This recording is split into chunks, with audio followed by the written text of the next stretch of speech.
साथियों नमस्कार, मैं हूं सकीना और आप देख रहे हैं नवोदय प्लस टाइम्स। आइए देखते हैं आज की यह खास खबर।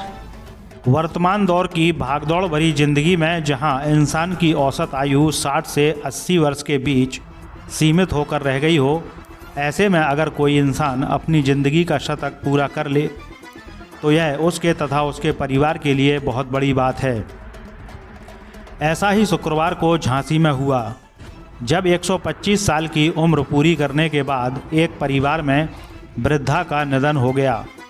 वैसे तो आमतौर पर जब परिवार में किसी का निधन हो जाता है तो लोग शोक और मातम मनाते हैं, लेकिन इस परिवार में कुछ अलग ही माहौल था। यहाँ लोग अपनी माँ और दादी के निधन पर सिर्फ इसलिए खुशियाँ मना रहे थे कि 125 साल में निधन होने पर उन्हें सीधा स्वर्ग में स्थान मिलेगा।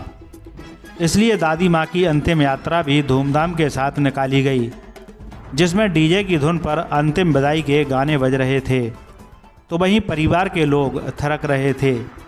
आपको बताते चलें कि झांसी के ग्वालियर रोड पर स्थित ITI के पास निवास करने वाले तोमर परिवार में श्रीमती केसरबाई उर्फ मुन्नी देवी का शुक्रवार को 125 वर्ष की आयु में निधन हो गया था, जिनकी अंतिम यात्रा बड़े ही धूमधाम के साथ परिजनों ने निज निवास से डीजे के साथ प्रारंभ की, जो झांसी के पहुँच नदी के बांध पर मुक्तिधाम पर ले जाई गई, जहां पूर्ण धार्मिक विधि विधान के साथ केसरबाई का अंतिम संस्कार किया गया।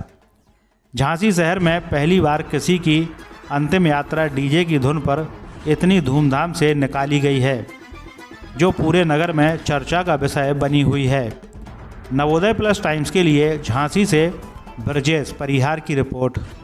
क्या नाम है आपका? मेरा नाम पवन तोमर है। कहाँ रहते हैं आप? ITI। आज डीजे के साथ अंतिम यात्रा निकाली गई, क्या उद्देश्य? वो हमारी दादी 125 साल की है, इस खुशी में उसकी हम आस्था निकाली है।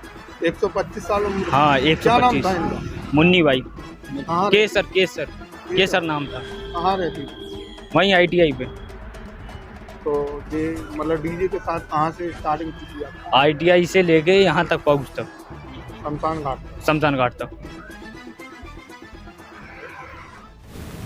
इस खबर में बस इतना ही। सकीना को दीजिए इजाज़त, थोड़ी देर में फिर मिलते हैं एक नई खबर के साथ। और हाँ, अगर अभी तक आपने हमारे चैनल को सब्सक्राइब नहीं किया है तो कृपया अब कर दीजिए और ताज़ा तरीन खबरों के नोटिफिकेशन के लिए बेल आइकन पर क्लिक कीजिए।